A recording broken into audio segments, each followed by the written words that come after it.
This is Karangahape Road, central Auckland. Most people call it K Road. It's dirty, it's seedy, it's subversive. It's also edgy, diverse and colourful. My name is Six. For many years, K Road was my home. I was homeless. Now I edit the K Road Chronicle, a newspaper that gives K Road street people their own voice.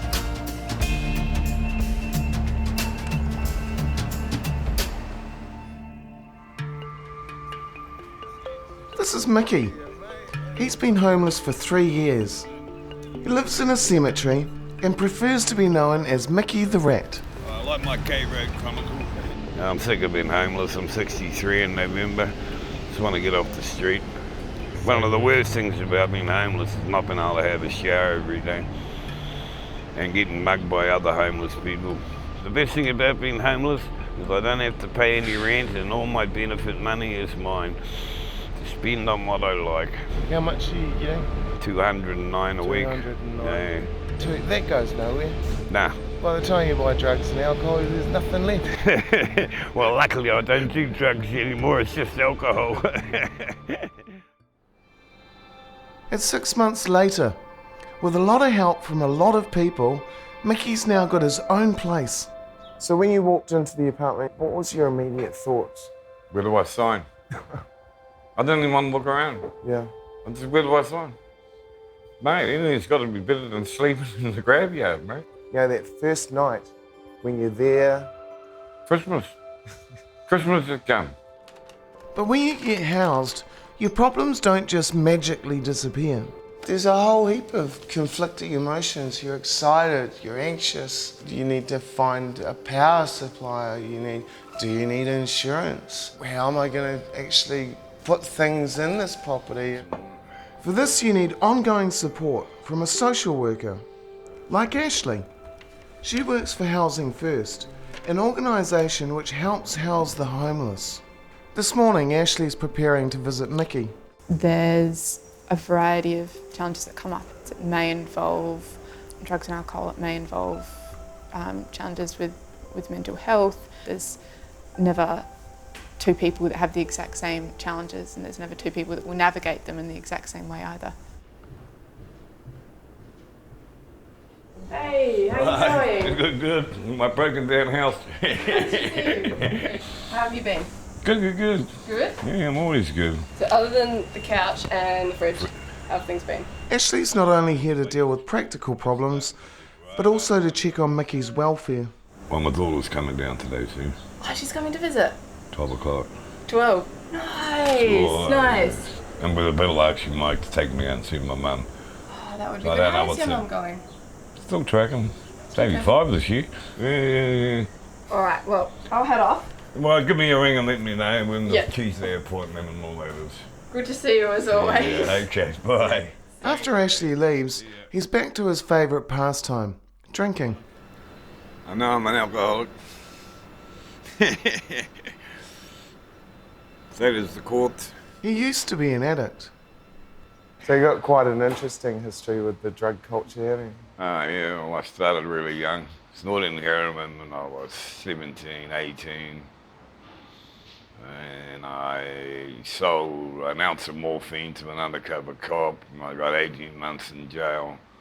And when I come out of jail, everyone was using the needle, so one thing led to another, and I was on the needle for 10 years. Just spirals out of control. That leads us to the situation with your daughter.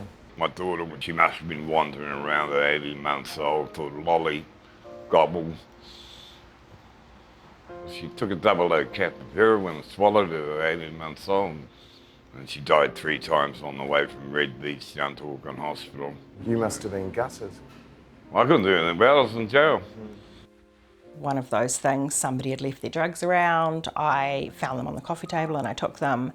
I came walking out to where the adults were looking very dazed and strange, and my lips were turning blue, and they freaked out, realised I'd taken something, and rushed me off to hospital, which wasn't far. The story they told the hospital was that I had got into my auntie's handbag and taken sleeping tablets. That was in the 70s. Today, Mickey's stepdaughter Simone is visiting him. He's lucky. Many homeless people's connection to family and whānau is broken. Yeah. Hi. Oh yeah, I brought your book. Thank you. That bloody time too, I must Sign it admit. for you in a minute.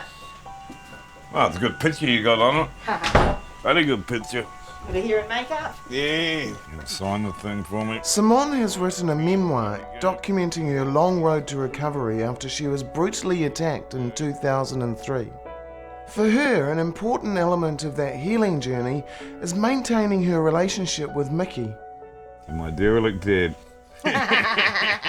I'm so pleased that you have a house. Yeah. It was because I couldn't take you. You know I couldn't take you. No. But And yeah, so it's really nice that you've got somewhere. It stressed me out knowing when you were sleeping rough. Before he was homeless, he'd come and stayed with me for a little while, and I tried, but I just couldn't. It was too stressful for me. He doesn't abide by my rules, and so I actually had to throw him out. And that was probably a year or so before he became homeless. Yeah, for my own mental health, you know. And I worried about him a lot when he was on the street because of the cold and because of, you know,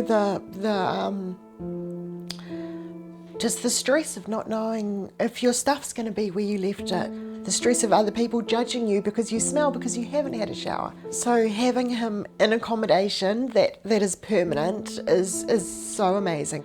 Okay, so this is you. This is like 1987. My understanding is that he experienced a lot of trauma when he went to prison when he was 18 as a very quiet, lovely, shy boy, you know, sure, who dabbled in drugs, but I think that was the beginning of the end for him as far as being able to cope in the world. So how did someone with such a troubled history manage to get themselves off the street? The answer is a more humane approach to homelessness. The piercing cold. It's called the New Beginnings Court, and instead of criminalising street people, it tries to rehabilitate them. How does the New Beginnings Court... totally different. Never seen anything like it. It's just like sheer brilliant. They just wanted to help you. We recognise that your situation's still far from ideal. This is Judge Tony Fitzgerald. You get into good He accommodation. presides over the New Beginnings Court. If they were to appear in the conventional court, initially they might be convicted and discharged. Often they'll just be sent to prison, and so they just end up in this terrible cycle of being repeatedly imprisoned. And so what this court does differently is recognise that and make sure that the response to the offending is part justice, but to also recognise that it needs a part social and part health response. It's just so nice because you sat there and you just talked to this guy who wants to listen to you and knows that you're trying to help you. That's all. First time I ever had an experience at the court like it, and it was so good. You meet people, social workers that are tied up with the New Beginnings. I knew it was from there I would be getting a place. It's a nice little spot up here, isn't it? Yeah, it's really lovely. It's so amazing to have you have a roof and walls and a toilet. Oh my goodness. And a shower. And a shower. And a shower. It's the best. I used to worry about you when you were living in the cemetery. It didn't worry me. I know, but it worried me. Well, you shoot off. All I'll right, see you I'll through give you the a hug. door, yeah. Mwah. Love you. Love you too. Yeah, cool.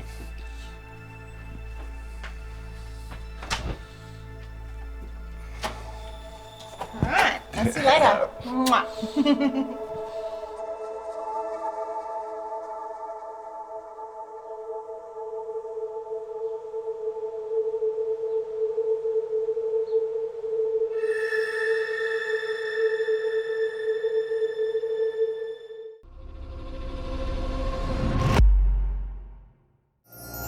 Supporting local content so you can see more of New Zealand on air.